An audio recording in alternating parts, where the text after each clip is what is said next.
गोस्वामी तुलसीदास कृत रामछाला का प्रश्न फल नामो दोहरो श्री गणेश को सिमर के शर्त को धन ध्याये लिखत प्रश्न की रीत में उत्तर लीजे जान।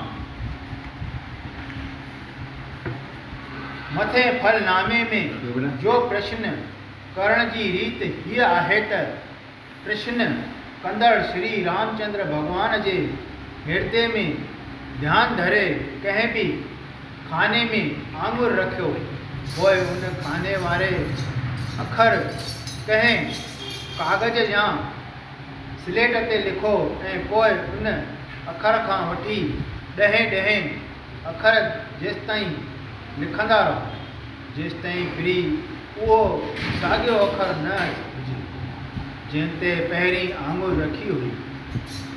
ईअं करण सां हिकु चौपाई ठही पई जंहिंमां पंहिंजे पर्शन जो फल मालूम करणु घुरिजे पर इहो ध्यानु रखणु घुरिजे त चौपाई सॼीअ स्लेट ते कहिड़े अखर खां बि शुरू थिए त उन में मुझणु न घुरिजे ऐं उन खां पोइ ॾहें अखर लिखी वरी फेराए उन आंगुर रखियल अखर ताईं लिखिजे पोइ लफ़्ज़ अॻे पोइ रखी चौपाई ठाहिजे।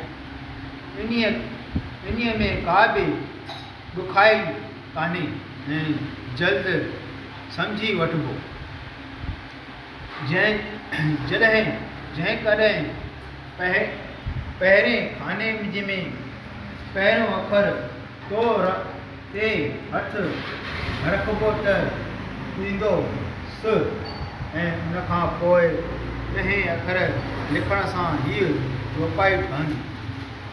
सुन सिय सत्य आशीष हमारी पूजे मन कामना तुम्हारी मथे लफ्ज़ में सो जेको चौपायूं ठहंदियूं सो सभु फलनि समेत हेठि ॾेखारी हुई।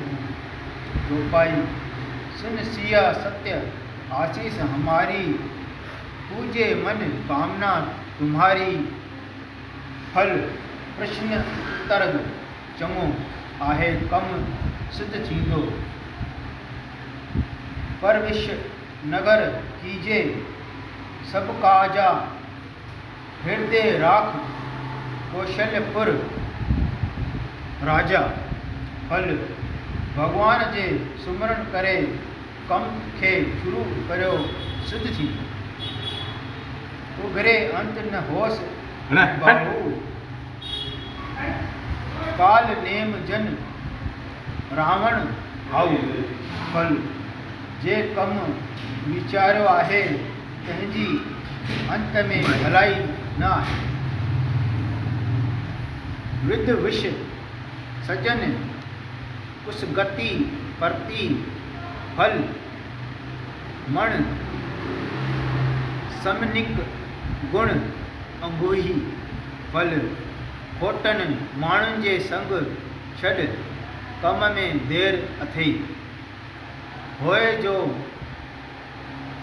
हो सोई जे राम रच राखा को कर तुकर वफालिए माथा फल पंहिंजे कम भगवान ते रख कम जे ध्यान में शक आहे। मद मंगलाय संत समाज जम जग तीरथ राज फल सवाल चङो आहे कम थींदो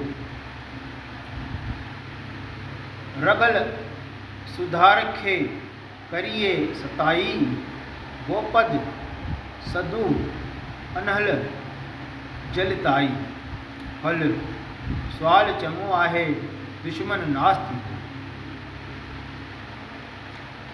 वरण कुबेर सर्वेश सरीगा हरण मन मुख धर काहू न धीरा फल कम जे सिद्ध थियण में शक आहे फल वाजिब आहे।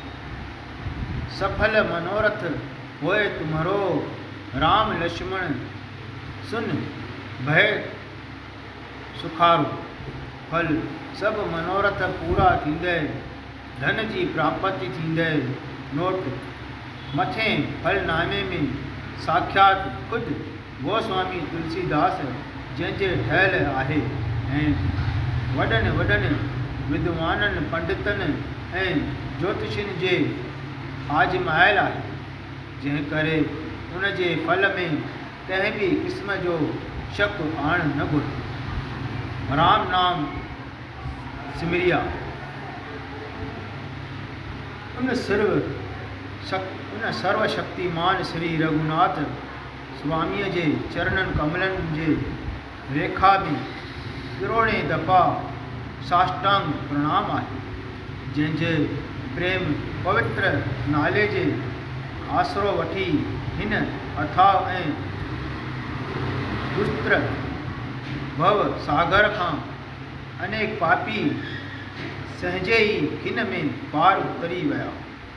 अहिड़े मन मोहींदड़ राम नाम जी महिमा पंहिंजे विश बुद्धीअ सां रामचंद्र भॻवान जे हृदय में सिमरन करे कुझु वर्णन करिया थो।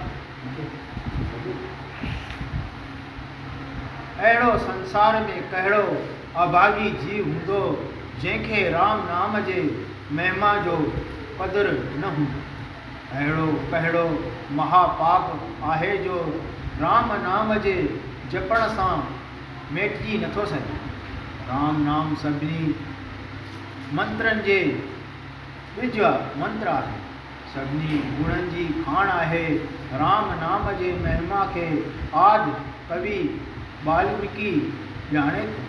हू हुनजे उल्टे जाप कंदे कंदे यानी मरां जपींदे मुक्ति रूप थी वियो। हे इहो राम नाम ईश्वर जे ॿियनि हज़ारनि नालनि जे बराबरि आहे। हिकु दफ़े शिव महाराज भोजन वेठे खाधो त उन वक़्तु पार्वतीअ खे बि सभु सॾु कयाईं त तूं बि अची खाउ। जंहिं ते पार्वतीअ जवाबु ॾिनुसि त तूं अञा विष्णु सहस्र नाम जो पाठ कोन कयो आहे। तंहिंते शंकर भॻवानु चयुसि त राम राम रमते रमते रमे रामे मने राम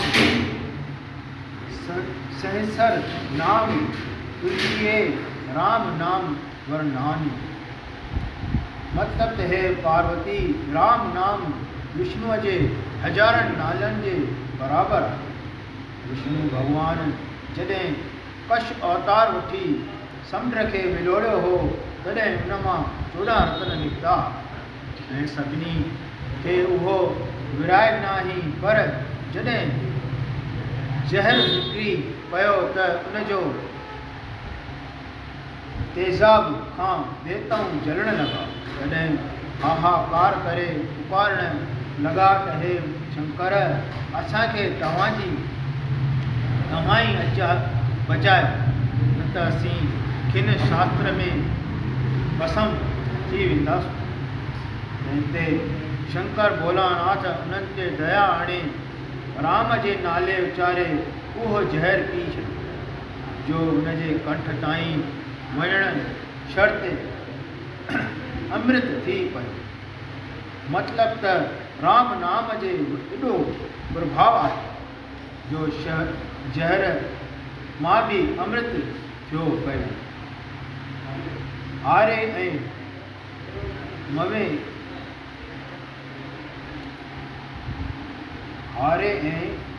ममे इहो जेको 2 अखर आहिनि सो सभिनी अखरनि खां शिरोमणी आहिनि ऐं उहे 2 अखर भगत जिन्हनि हृदय जा नेत्र आहिनि।